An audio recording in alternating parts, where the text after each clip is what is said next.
Hey everyone, welcome back to the channel. If you were lucky enough to get a brand new Fuji camera under the Christmas tree this year, in this video I'm going to share with you my 7 tips to get your camera up and running. Now the following 7 tips, they are quick tips, and I will leave links in the description down below to videos that I have that go into each of these steps in more detail, so you'll want to check those out. I will also leave timestamps in this video to the different tips.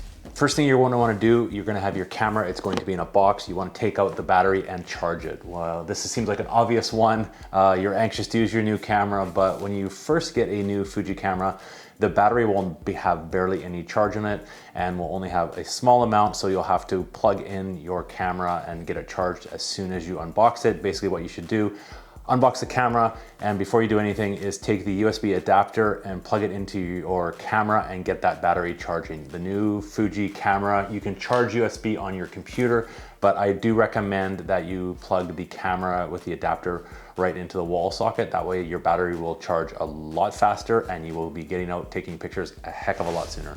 Now while the battery is charging, what you want to do is write down the serial number of your camera, but also I would double check your insurance coverage. It's always a good idea to write down the serial numbers of your camera and the lenses and put it all in a safe place where you know you can find it just in case something happens with that.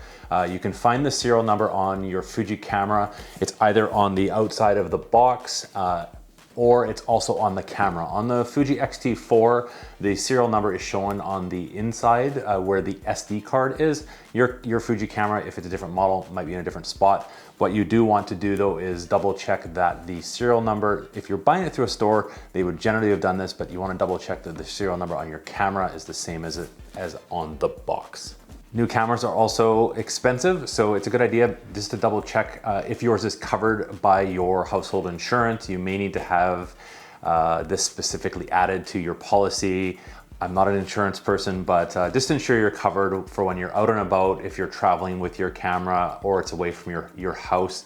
You may need some different insurance if you do use your camera for work as well. The best camera insurance really depends on your individual situation, so it's worth looking into and contacting your insurance provider. Since we still have some time that the battery is charging, this is the perfect time to browse through the manual. Now, this is probably not the most exciting thing for a lot of people. Most people I know are guilty for just getting a shiny new camera, unboxing everything and hucking that manual out and never giving it a second glance. But since we need to wait a little bit for the battery to charge, you may as well kind of delve into it. You don't have to read it cover to cover, but it's kind of nice to read about some of the features of your new camera. And some of them may obviously be quite obvious, but you know, if you spend an hour reading the manual while your battery is charging, you may just find a new feature that you actually didn't know your camera had, but it's a good way to kind of get to know what some of the controls are and see how your camera will be set up once we get it turned on. So now our camera battery is charged. You can go ahead and just turn your camera on. Follow the prompts that Fuji gives you to set up your new camera. The Fuji quick setup menu is really quick and simple, and you'll be shooting in no time. You select the language, you go through a few steps, and you're off to the races. And then once you have done the initial setup, what you do want to do though is double check that the correct version of firmware installed and it's up to date on your camera. Now, firmware is a software that is the operating system of your camera. We've talked about it quite a bit on this channel. It's responsible for a lot of your camera's features and functionality. There is a pretty good chance that your camera shipped from the factory with an older firmware version.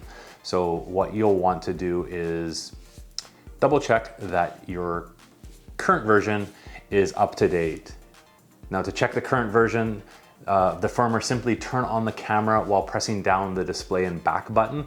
The screen will display the current version of the software for both of your camera and your lens that is attached to the camera. I'll leave a link in the description below to the Fuji website, which will show you all of the current versions of the firmware for your camera, as well as a link to a video I created, which will walk you through updating the firmware on an X-T4 camera.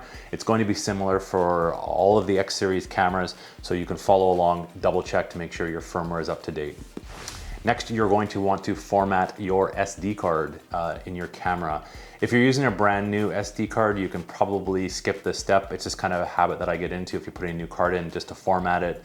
If you're using a card from an old camera, you are going to want to format this, because if you put it into your new camera, it doesn't always operate, especially if you're coming from a different camera system to Fuji. Just make sure that if you're formatting this memory card, that you have backed up everything, all your photos and videos that may happen to be saved on the card first. That way you're not losing any pictures when you're putting it into a new camera.